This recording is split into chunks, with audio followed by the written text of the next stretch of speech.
Hey guys, so I just wanted to take the time today to talk about something that I've learned and I feel that I should share.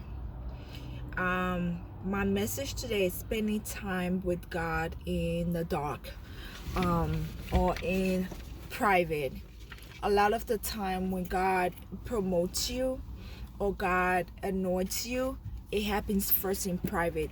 A lot of the dance or the relationship with God happens in private, and it's so hard for us humans because we love, especially our generation, we love that validation, that recognition, the applause.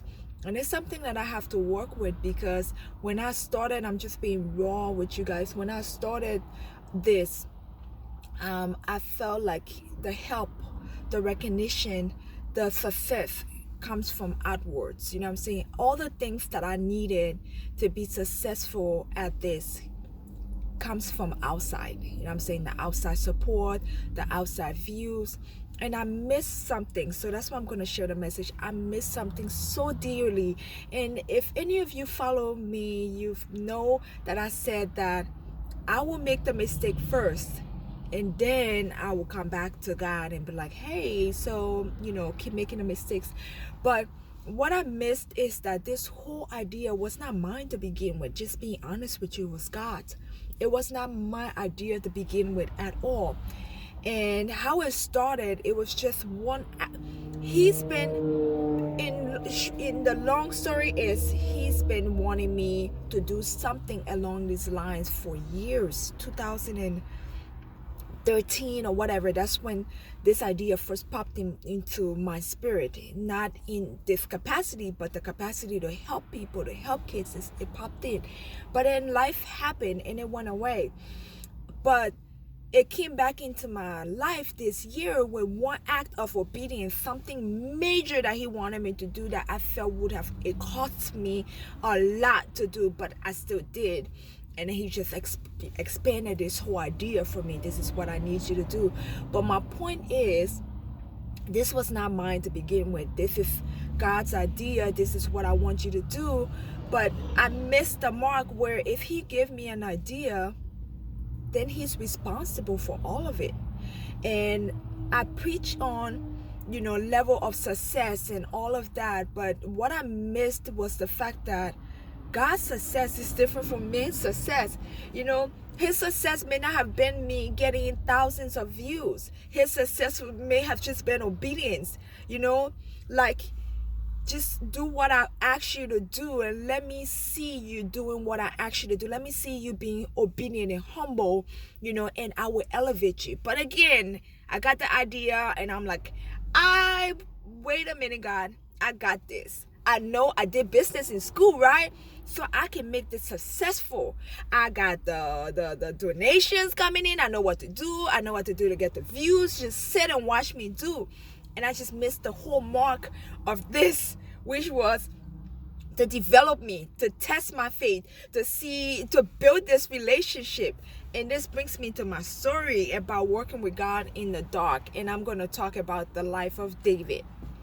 God said David is a man after my own heart. But we only see David as a king. We miss the point of David as a shepherd boy and all of this. And this is where relationship is built with God. So I'm going to start with a story. And I usually don't tell stories about stuff, but I'm going to tell a story of David. So it starts with Saul, who's the king, now waiting on God. Read your story, guys. I'm not reading Samuel, First Samuel, all of Samuel's, and it will tell you. But it starts with Saul being disobedient, not waiting on God, and God tells Samuel, I'm going to appoint somebody else. And Samuel goes to the house of Jesse. Yes, that's David's dad, who has 8 sons, and tells Samuel, pick one. And God looks at the heart, man looks at the outward appearance. So Samuel sees the first son, he's like, this is him. The second, third, all the way.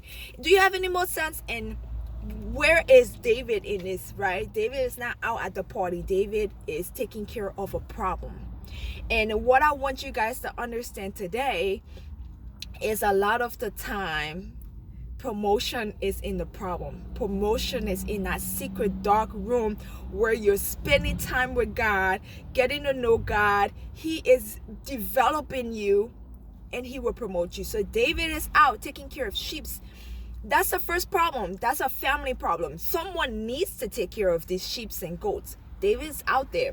So Samuel gets David, appoint David, and anoint him and say, you're going to be king. In that level, David is not proud. David is not arrogant. He's not like, oh, I'm going to be the next king. I'm not going to be here taking care of sheep and all of that. He doesn't do none of that. He goes back out. He continues taking care of his dad's sheep. He doesn't complain. When are you going to make me king? I am done with this. He does. Promotion comes in. Anytime you forget what you're supposed to do or you get confused, remember the last thing God told you to do and go back there. So David goes back. He takes care of the sheep. Another level of promotion comes in for David. Saul is being tormented by an evil spirit. And guess what? David is not out there broadcasting his talents. I am a this and I'm a that. Someone in the palace recommends David based on his excellence. So he is anointed, but he goes back to take care of sheep. And he just stays there and spends quality time with God and just work his craft and become excellent in his craft. Someone sees that. Someone tells the king. The king sends for David. David is so good at his craft. Saul likes him. Saul says, stay here. Just keep playing your instrument. You're good at whatever you do. You know what I'm saying? He didn't have to speak for himself. His craft spoke for him. So he solved another problem there. And he got elevated. Right? He solved another problem, Saul's problem. So he didn't just solve his family problem with the sheep. He didn't just solve the king's problem. He went from sheep to being elevated to serving the king. But then, if anyone knows the story of David and Goliath, there is a countrywide problem for the Israelites. We have this uncircumcised Philistine that the whole of Israel is afraid of, and he's there disrespecting God. And again, David did not come in and be like, hey, yo, I'm anointed. I can do this. I'm a master at my craft. He was out on an assignment again, solving a problem. His dad sent him to the front to take food to the soldier. Now he could have been like, I'm supposed to be king. Why am I taking? In fact, I'm not only am I supposed to be king, but I'm not taking care of sheep anymore. I am this person to the king. I play his instrument. I'm this. Why am I taking food to the soldiers? He doesn't do that. He goes and he takes the food to the soldiers, and this is where he meets another problem to solve. But in all of the time with God in the dark, and he's just working on his craft and being obedient, he learned excellence. He learns humility. He learns that bond with God. It is developed that God can say, this is a man after my own heart. So he goes in the field to do something completely different, take food, and he hear this uncircumcised Philistine disrespecting God. And he's like, I am going to stand here, and I'm going to take him down, right? And just in paraphrasing, so the religious fanatics don't be like, oh, they didn't say it like that. When I read the scripture, he said it like that for me. So, and then he's like, okay, I'm going to take him down. And then people try to impose what they think he should wear, right? You need to wear armor and all of that. But David knows he's completely different from each person. His skill is different from another person's skill. And he doesn't only depend on himself. He knows that relationship with God. Let me tell you another secret. While he was out tending to his dad's sheep, there were animals that came. He talked about the lion that came after his sheep and the bear. He was learning his sling. He was learning all of those craft, but nobody saw that. And that's where that relationship was built with God, because when nobody was watching, David learned to kill a lion. He learned to kill a bear. God was developing him when no one was around. And sometimes, guys, that's what you need. You need that time with God where you know beyond a doubt that you can trust him, and he can develop you into excellence, and he can develop all of those skill sets that you need for the next level. So we've seen David being promoted not by man, by God. He never advertised his abilities. It was always God. It was always him doing what he was supposed to be doing. And people and his craft spoke for him, and he got promoted. He wasn't out there advertising himself. So he meets a Goliath. He's like, I'm gonna take Goliath down, but I don't need any armor. I'm gonna use 5 stones. And when people try to discourage him, he was like, you were not there with me and my God when I was killing lions and I was killing bears. You see, this is where the trust comes from, because when he's facing one of the biggest problems in his life, in the whole of Israel's life, the Israelites' life, he trusts God at this point, because they've been down this road countless times and God has never lost a battle with David.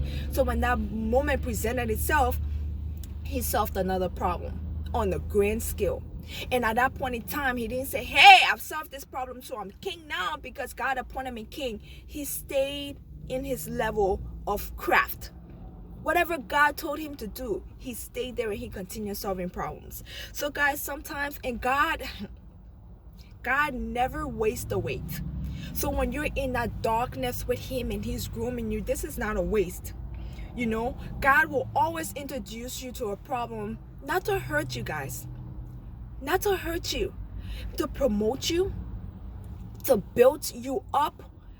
You know what I'm saying? To teach you to work things in you and work things out of you. There are a lot of things you need to learn. Maybe public speaking. You need to learn how to manage a group. You need to learn humility. You need to learn to trust God beyond a doubt. David did not get in that field and second guess God or second guess his skill. So a lot of the time when you're in that room, in that time period waiting, it's not a waste. And sometimes you stay a long time in a wait because you don't maximize the wait. You spend that time complaining, you spend that time advertising yourself, but you should be spending that time learning your craft and just spending quality time with God, because man does not promote you. Man does not elevate you. Man does not provide your need. It is God. And when he places you in positions, sometimes we think, okay, when I'm in this position, I have to let this person see me because this is where my source is going to come from. No. This is a test. Your source comes from God. He placed you in a position to see if he can trust you. If he can trust you with little, he's not going to trust you with much. So I wanted to take this message a completely different way because I felt like I needed to say more, you know, but this is the message God wanted me to have out there. I hope this helps someone. I hope everyone have a great day. Bye, y'all.